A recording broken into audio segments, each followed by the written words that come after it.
শুভ দুপুর, সবার খাওয়া দাওয়া হয়ে গিয়েছে। এই যে আমারও রান্না হয়ে গিয়েছে।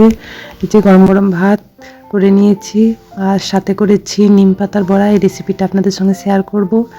নিম পাতার বড়া করেছি, আর কটা মেয়ে, ছোটো মেয়ে খায় না বলে ওর জন্য মুসুর ডালের বড়া করেছি। আর এটা করেছি পালং শাক, শিম বড়ি দিয়ে ভাজা, কোনো মশলা টশলা কিছু না, ভাজা ভাজা করেছি।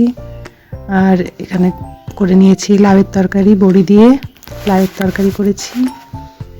আর এখানে করেছি ছাতু আলু মাখা। কে কে খান জানাবেন তো, আমরা খাই, আমার খুব ভালো লাগে। পেঁয়াজ কুচি করেছি, পরে এটা মেখে নেব। আর করেছি মুসুর ডাল, টমেটো পেঁয়াজ রসুন দিয়ে।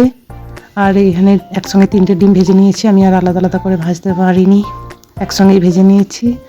আর এই যে আছে স্যালাড, শসা কেটে নিয়েছি, লেবু লঙ্কা, আর এটা দই, আমি ঘরেই দই বসিয়েছি, টক দই। যে নিম পাতার বড়াটা শেয়ার করি, মুসুর ডাল ভিজিয়ে রেখেছি। আর এই দেখুন নিম পাতাগুলো কত কচি কচি, কি সুন্দর, গাছ থেকে পাড়া করালাম টাটকা। মুসুর ডাল ভিজিয়ে রেখেছি, 2টো কাঁচা লঙ্কা দিয়ে একবারে সব পেস্ট করে নেব। মিক্সিতে পুরোটা পেস্ট করে নিই।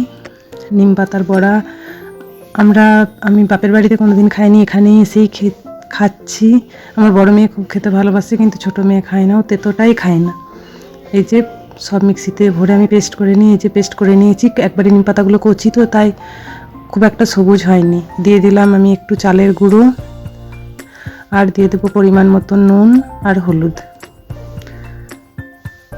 আর এদিকে কড়াই আমি তেল গরম হতে দিয়েছি, এটা আমি ভালোভাবে মেখে নেব।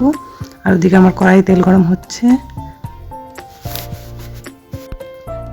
এই যে ভালোভাবে মেখে নিয়েছি, এরপর এই যে বড়াগুলো দিয়ে দিচ্ছি।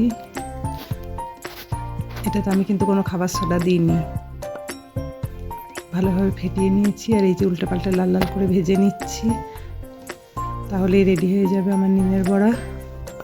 অনেকে নিম কুচি করেও করে, আমি বেটেই করলাম। কেমন হয়েছে জানাবেন, আপনারাও একবার করে খাবেন।